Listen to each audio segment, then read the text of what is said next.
ত্রিপাক্ষিক চুক্তি নিয়ে হতাশাগ্রস্ত হয়ে সরকার থেকে সমর্থন তুলে নিতে প্রস্তুত তিপ্রামথা।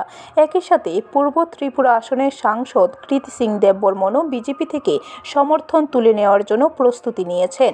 শনিবার আগরতলা প্রেস ক্লাবে সাংবাদিক সম্মেলন করে একথা জানান বিধায়ক রঞ্জিত দেববর্মা। তিনি আরও জানিয়েছেন, 7 জুলাই তিপ্রামথা দলের মিছিলে রয়েছে।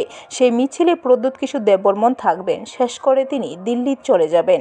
রণজিৎ দেববর্মা আরও জানান, সম্প্রতি মন্ত্রিসভা সম্প্রসারণ নিয়ে তিপ্রামথার সাথে কোনো আলোচনা করা হয়নি।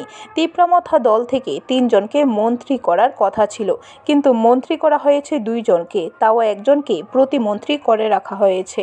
আমরা ইতিমধ্যে আমি বলে দিয়েছি, আজ সকালেও 10টার দিকে আমি মহারাজের সঙ্গে কথা বলেছি।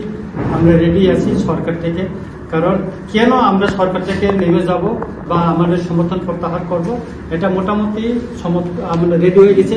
এবং আমাদের মাননীয় যে এমপি কৃতি সিং দেবী, উনিও সমর্থন বিজেপি থেকে রিজাইন দেওয়ার জন্য উনি তৈরি হয়ে গেছে। আমরা মোটামুটি রেডি এবং সম্ভবত যদি আমাদের হয়, এই জুলাইয়ের 20 তারিখের ভিতরে হয়তো দিল্লিতে উচ্চ পর্যায়ে আমাদের একটা মিটিং হওয়ার সম্ভাবনা বেশি আছে।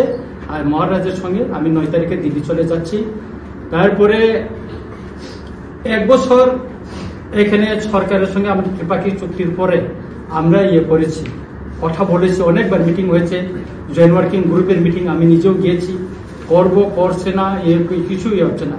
ত্রিপুরাতেও যে হচ্ছে, এখানেও তো কিছু করছে না। আমরা বারবার মাননীয় মুখ্যমন্ত্রীর সঙ্গে দেখা করেছি বিভিন্ন বিষয়ে, কিন্তু কিছুই হচ্ছে না। ব্যুরো রিপোর্ট, খবর ত্রিপুরা।